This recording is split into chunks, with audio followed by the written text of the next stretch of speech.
जय हरी विठ्ठल. माऊली, मी उषा बोलते. स्वागत आहे आपलं 108 FM या चॅनलवर. या चॅनलवर तुम्हाला श्री विठ्ठल आणि रुक्मिणी माता यांची स्नानसेवा बघायला मिळेल. मी स्वतः श्री विठ्ठल आणि रुक्मिणी माता यांना स्नान घालत आहे.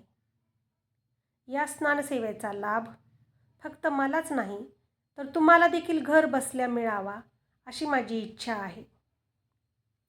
आपण प्रेमपूर्वक श्री विठ्ठलांना स्नान घालत आहोत.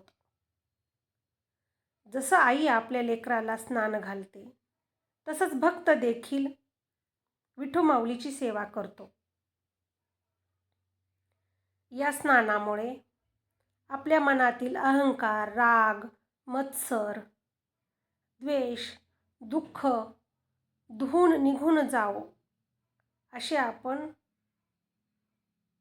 पांडुरंग आणि रुक्मिणी माता यांच्या चरणी प्रार्थना करूया. यांचे अंग पुसत असताना, अंग निर्मळ करत असताना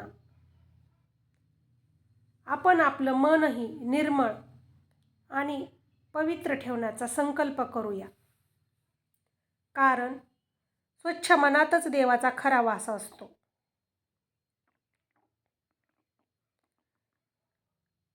पांडुरंगाच्या कपाळी सुगंधी गंध लावत असताना आपल्या जीवनातही सद्गुणांचा, भक्तीचा सुगंध कायम दरवळत राहो. प्रत्येकाच्या आयुष्यात सुख, समाधान, आरोग्य, शांती नांदो. श्री विठ्ठलांना आणि रुक्मिणी माताला वस्त्र परिधान करताना ते जे वस्त्र आहेत ते श्रद्धा, भक्ती आणि प्रेमाचे अलंकार आहेत.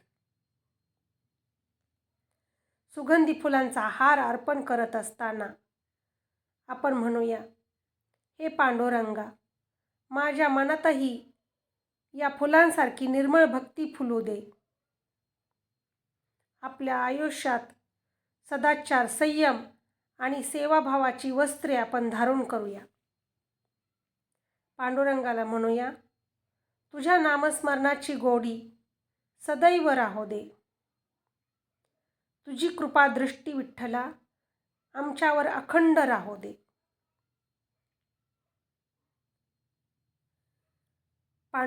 पांडुरंगाला आपण आरसा दाखवूया.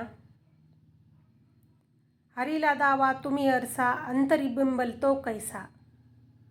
पांडुरंगाची आरती देखील करूया. युगे 28 विठेवरी उभा, वामांगी रुक्माई दिशे दिव्य शोभा. फुलं अर्पण करूया आणि पांडुरंगाला नैवेद्य अर्पण करूया. प्राणाय स्वाहा, व्यानाय स्वाहा, उदानाय स्वाहा, समानाय स्वाहा, प्रपनाय